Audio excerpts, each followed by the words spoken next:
नमस्कार दोस्तों। स्वागत एहतराम अभिनंदन, बहुत बहुत स्वागत दोस्तों। कैसे हैं आप लोग? Good to see you again. दोस्तों, अपनी निवेश की इस परिचर्चा में आज जो हम एकत्र हुए इस सभा में एक बहुत महत्वपूर्ण बात आज हम करेंगे। इंसान की एक आदत होती है और वो आदत होती है दूसरे से आगे निकलना, और दूसरी आदत होती है वो संतुष्ट नहीं होता है। वो हमेशा इस उधेड़-बुन में रहता है कि बेहतर से बेहतर कैसे किया जाए। और कभी कभी जब आप कोई चीज़ ज़्यादा मेहनत से करना चाहते हैं तो मामला गड़बड़ा जाता है। ऐसा ही इन्वेस्टमेंट के साथ में होता है। इन्वेस्टमेंट में एक बड़ा मज़ेदार मौका इन्वेस्टर्स को मिलता है, और उस मौके का वो फ़ायदा उठाने की कोशिश में ईश्वर बनने की कोशिश करता है। ईश्वर बनने की कोशिश से मेरा मतलब ये है कि वो जानना चाहता है कि बाजार में उतार चढ़ाव तो निश्चित हैं उतार चढ़ाव।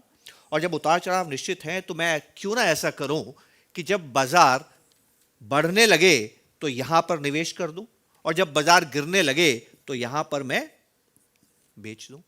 यही तो हमें सिखाया जाता है कि जैसे जैसे बाजार ऊपर जाता है आप यहां पर सेल करते जाइए और यहां पर आप बाई करते जाइए। और जब वो ऐसा करता है तो उसको लगता है कि इस तरह से वो अपने रिटर्न को बढ़ा सकता है। क्या वाकई में ऐसा संभव है? क्या हम ईश्वर बन सकते हैं? क्या हम भविष्यवाणी कर सकते हैं? आइए इसको हम जानने की कोशिश करते हैं, कैसे हम करते हैं इसको। दूसरी बात जो मैं आपसे कहना चाहता हूं कि टाइमिंग जो हम करते हैं इसमें एक रोल अदा करती है रोजाना 24/7 न्यूज़। पल पल की खबर हमें मिलती है। बाजार में अभी क्या मिल हो रहा है मिलती है। टीवी में एक्सपर्ट्स आते हैं जो बताते हैं कि कल क्या हुआ और आगे क्या होगा, और वो बात हमें इस बात के लिए ताकत प्रदान करती है कि मैं ये समझ सकता हूँ कि बाजार में क्या होने वाला। एक और चीज़ हमने देखी थी, जब हम पहले मिले थे तो हमारी बात हुई थी कि जैसे जैसे इंडेक्स बढ़ता जाता है हमारे निवेश करने की इच्छा बढ़ती जाती है। एक दिन आपको खबर आती है कि निफ्टी 10,000 को पार कर गई। निफ्टी 10,000 को पार कर गई, ऑल टाइम हाई है, हमेशा का सर्वोच्च स्तर है। ऐसे में एक्साइटमेंट बढ़ जाता है। बहुत से लोग जो न्यूज़ नहीं सुनते हैं वो भी सुनने लगते हैं, अरे निफ्टी ऑल टाइम हाई हो गई। और जब भी निफ्टी इस तरह से ऊपर जाती है, सेंसेक्स इस तरह से ऊपर जाता है, तो हमारे निवेश करने की इच्छा और भी बढ़ जाती है, क्योंकि हम दूसरे लोगों को इस बाजार में निवेश करके आय का सृजन करते हुए देखते हैं। पर जैसे ही टीवी हमें बोलती है कि बाजार ऑल टाइम हाई हो गया, हम थोड़े से सतर्क हो जाते हैं। हम जानते हैं कि यहाँ पर कुछ लोग बेचने आ सकते हैं, और बेचने आने से करेक्शन हो सकता है। तो हमारा इंसानी दिमाग, हमारा तर्क हमें क्या कहता है? निवेश तब करना चाहिए जब बाजार थोड़ा सा गिर जाए, क्योंकि जब थोड़ा सा बाजार गिर जाएगा तो होगा क्या कि मैं सस्ते भाव में खरीद पाऊंगा। पर क्या ये संभव है? आइए हम समझने की कोशिश करते हैं। उसके पहले एक छोटा सा सवाल। दोस्तों, जीवन में जब कभी भी आपने शेयर्स खरीदे, जीवन में जब कभी भी आपने इक्विटी म्यूचुअल फंड्स खरीदे, ईमानदारी से मुझे बताइए कि आपके इन्वेस्टमेंट करने के बाद अगले दिन उसके भाव क्या होते हैं? बढ़ते हैं कि गिरते हैं? विश्वास करें दोस्तों, हिंदुस्तान में जिस भी शहर में जाता हूँ वहाँ मुझे यही जवाब मिलता है कि पता नहीं वहाँ ऊपर ईश्वर बैठा मेरे खिलाफ काम करता है। वो इंतज़ार करता है मेरे ही इन्वेस्टमेंट करने की, और जैसे ही मैं इन्वेस्टमेंट करता हूँ बाजार उसके बाद में गिरने लगता है। ऐसा क्यों होता है दोस्तों? इसका कारण है timing the market. Gap between intentions and action. आपकी इंटेंशन है निवेश करने की, पर एक्शन में आप निवेश कर पाएंगे, उसमें गैप आ जाता है। वो गैप क्यों आ जाता है? क्योंकि बहुत से परमुटेशन कॉम्बिनेशंस आप जोड़ते हैं। आप देखते हैं ये खबर आ रही है, आप देखते हैं ये हो रहा है, मैं समझता हूं कि पैटर्न बन रहा है और बाजार इस तरह से रिएक्ट करेगा, तो मुझे इंतजार करना चाहिए। अपने आप को सेफ करते हुए आप काम करने की कोशिश करते हैं। इसमें होता क्या है दोस्तों? बाजार 35,000 हो गया, 35,000 के बाजार के ऊपर ऑल टाइम हाई है। 35,000 के बाजार पे आपका मन गवाही देता है कि अब ये बाजार गिरना चाहिए, क्योंकि बहुत से लोगों ने पैसा कमाया है, ऑल टाइम हाई है, थोड़ा सा करेक्शन आना बाजार में ज़रूरी भी है और स्वस्थ भी होता है। इस आकांक्षा में, इस मंशा में आप इंतजार करना शुरू करते हैं और मन में धारणा बनाते हैं कि जब ये 35,000 का बाजार गिर के 32,000 हो जाएगा तब मैं इन्वेस्टमेंट करूंगा। और ईश्वर आपकी सुनता है। मजेदार बात यह है, ये मिस्टर मार्केट, वॉरेन बफेट इसको मिस्टर मार्केट कहते थे, उनके गुरु बेंजामिन ग्राहम। ये मिस्टर मार्केट आपकी सुनता है। जैसे ही भले मार्केट को मालूम चलता है कि आप उसके गिरने का इंतजार कर रहे हैं, बाजार गिर जाता है और बाजार 35,000 से गिर के 32,000 पे आता है। पर जैसे ही बाजार 35,000 पे आता है, आप तो एफोफेनिक है। एफोफेनिक का मतलब है पैटर्न को देखते हैं, और पैटर्न आपने क्या देखा है कि बाजार गिर रहा है, तो 32,000 पे निवेश करने की जगह आप क्या निश्चय करते हैं कि भैया अभी तो ये और गिरेगा। आप गोल पोस्ट चेंज करते हैं और निवेश चाहते हुए भी नहीं कर पाते हैं। हमने देखा था ना क्या होता है गिरते बाजार में। अब आपको लगता है कि बाजार और गिरेगा, इंतजार करते हैं, बाजार को क्रोध आ जाता है। बाजार कहता है इसके लिए तो मैं गिरा था, मिस्टर मार्केट। मिस्टर मार्केट कहता है पलटो यहाँ से यार, ये आदमी हमारे लिए इन्वेस्ट नहीं करेगा। वो वहाँ से पलट जाता है, 32 से वापस 33, 34, 35 की तरफ जाता है। और जब बाजार वापस 32 से 35 हो जाता है तो आपको प्रायश्चित होता है, पश्चाताप होता है, रिग्रेट होता है। रिग्रेट बहुत खराब चीज़ है। रिग्रेट आपको ये कहती है कि जो गलती मैंने पहले की, ये गलती दोबारा नहीं करूंगी या नहीं करूंगा। और आप गलती दोबारा नहीं करते हैं तो आपके साथ में क्या होता है दोस्तों, 35,000 के लेवल पे आप इन्वेस्टमेंट करने का मन बनाते हैं पर अभी भी इन्वेस्टमेंट नहीं कर रहे हैं। अगले दिन बाजार 35,500 हो जाता है और जैसे ही बाजार 35,500 होता है आपको जीवन की सबसे बुरी खबर मिलती है। और खबर यह मिलती है कि 32,000 के लेवल पे आपके पड़ोसी ने इन्वेस्टमेंट कर दिया था। इससे ज्यादा दुखी करने वाली बात क्या हो सकती है। रिग्रेट पहले से ही हो रहा है, रिग्रेट पहले से ही हो रहा है, उस पर पड़ोसी का निवेश। ये इस तरह का कॉम्बिनेशन बनता है कि आप अगले दिन फैसला कर लेते हैं कि आज तो मुझे इन्वेस्टमेंट करना ही पड़ेगा। और जिस दिन आप इन्वेस्टमेंट करते हैं बाजार 36,000 होता है पर बाजार तो गिरता ऊपर जाता है। और इस तरह से 36,000 के बाद बाजार वापस गिरना शुरू होता है और आपको अनुभव होता है ये क्या हो गया, जब भी मैं इन्वेस्टमेंट करता हूं उसके बाद बाजार गिर जाता है। आप जानते हैं दोस्तों ऐसा क्यों होता है। न्यूरोलॉजिस्ट ये कहते हैं कि हमारे मन के अंदर जो दिमाग का हिस्सा ये असेसमेंट करता है कि मेरे जान जाने वाली है, मेरे प्राण संकट में है, मैं मरने वाला हूं, वही हिस्सा दिमाग का ये विश्लेषण करता है कि आपको नुकसान हो रहा है। तो इसका मतलब ये हुआ आपके ब्रेन के लिए, आपके मस्तिष्क के लिए मरना और निवेश में नुकसान होना दोनों एक समान है। तो अब इसमें होता क्या है, देखिए दोस्तों क्या तकलीफ है हमारे साथ में, क्यों हमें टाइमिंग नहीं करनी चाहिए और क्या हमें नुकसान हो सकता है। दो कहानियां बांटना चाहता हूं। मैं राजस्थान से आता हूं, रेगिस्तान में रहता हूं दोस्तों, रेत ही रेत है वहां पे। तो क्या रेत में मिट्टी के बर्तन नहीं बनते हैं। हम बात क्या समझने की कोशिश कर रहे हैं कि मेरे निवेश करने के बाद बाजार क्यों गिर जाता है। अब आप देखिए मिट्टी के बर्तन रेगिस्तान में भी बनते हैं, वहां रेत ढूंढनी पड़ती है, रेत को हटा के मिट्टी निकालनी पड़ती है। आसानी से मिट्टी नहीं निकलती है दोस्तों, भटकना पड़ता है बियावान में, तब जाके मिट्टी मिलती है। तो जो काश्तकार मिट्टी के बर्तन बनाता है वो सूर्योदय से पहले उठता है, सुबह उठता है और मिट्टी की तलाश में निकलता है। जब वो निकलता है तो उसकी माँ भी उसके साथ उठती है, खाना बना के उसको देती है, वो खाना खा के निकलता है। अभी सूरज उगा भी नहीं है और वो अपने सफ़र पर निकलता है। जब वो सफ़र में निकलता है तो अपने साथ एक जानवर को लेकर निकलता है, जिसको गधा कहते हैं। गधे की ज़रूरत क्यों है, क्योंकि गधे पे वो मिट्टी को ढो के लाएगा, टू ट्रांसपोर्ट द मड, उसको वो लेके निकलता है। तो जब वो घर से विदा होता है, माँ जब उसको विदा करती है तो माँ उसको सलाह देती है कि बेटा बहुत दूर जाना है, गधे पे बैठ जा, थकेगा नहीं। वो माँ की बात नहीं मानता है, वो गधे पे नहीं बैठता है। उसके दो कारण हैं दोस्तों। पहला कारण तो सुबह सुबह का समय है, अभी तो सूरज भी नहीं उगा है, वो बहुत स्फूर्तिवान है, उसको थकावट महसूस नहीं होती है, उसको गधे पे बैठने की ज़रूरत महसूस नहीं होती है, वो गधे पे नहीं बैठता है। और उसका दूसरा कारण ये है दोस्तों कि गधे पे बैठने पर दुनिया हंसती है।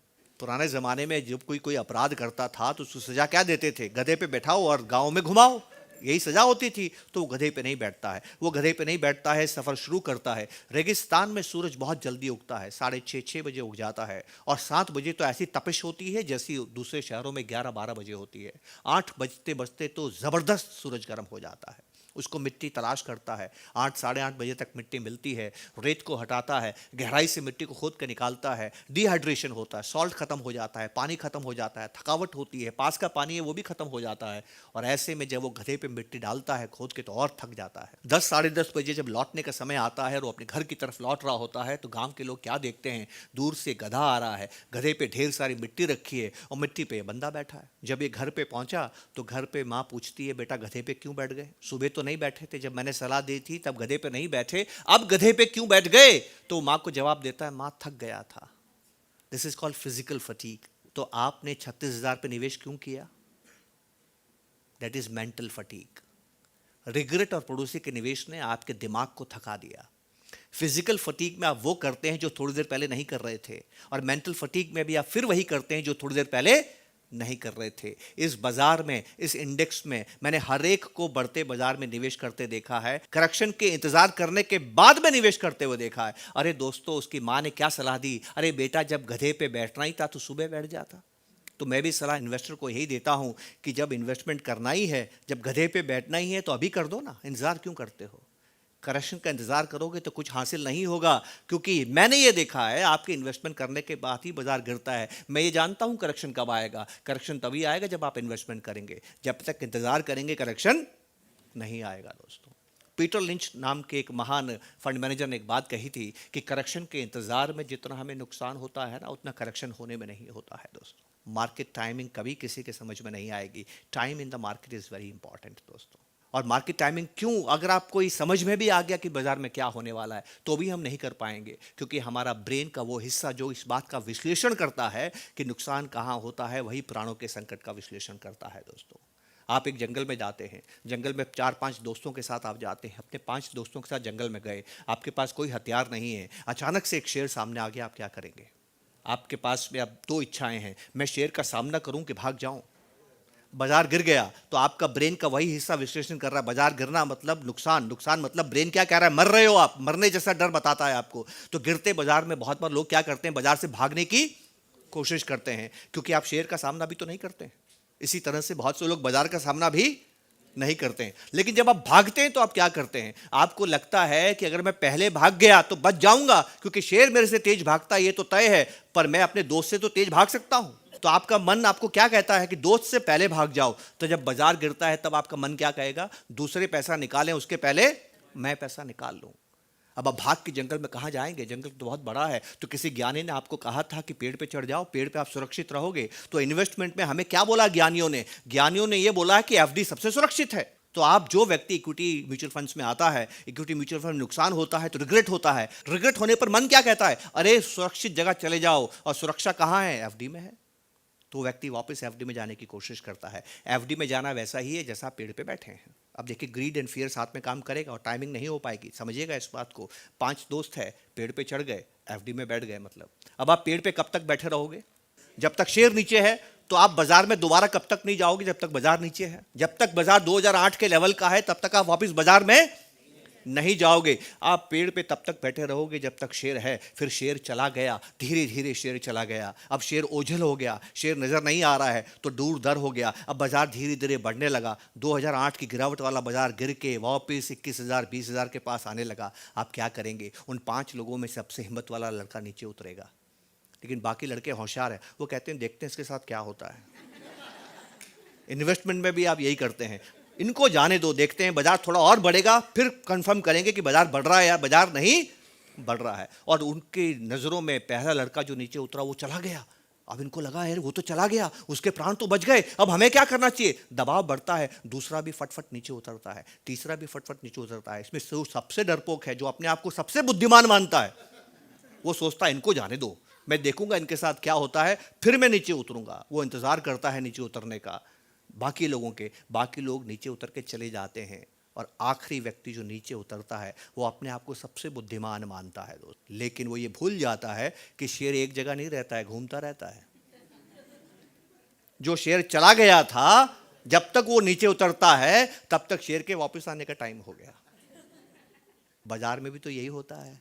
आप एफडी चले गए और फिर बैठे रहे, वापस कब आए, 2008 में आए। 2000 जिसने 2000 में बाजार छोड़ दिया वो वापस 2008 में आया। दोस्तों पैसा अलग है, प्राण अलग है, समझिए इस बात को। Timing the market is next to impossible. भावनाएं आती हैं, इमोशंस आते हैं। उम्मीद है दोस्तों बात समझ में आई होगी।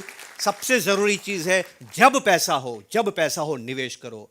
गधे पे बाद में नहीं, अभी बैठ जाओ, थकोगे तो नहीं, मेंटल फटीग नहीं होगा, फिजिकल फटीग नहीं होगा, तो गलतियां नहीं होगी। दोस्तों आपने वक्त दिया इसके लिए बहुत बहुत शुक्रिया। नमस्कार, जय हिंद, थैंक यू। ऐसे और वीडियोस देखने के लिए सब्सक्राइब करें हमारा YouTube चैनल। म्यूचुअल फंड निवेश बाजार के जोखिमों के अधीन हैं। योजना से जुड़े सभी दस्तावेजों को ध्यान से पढ़ें।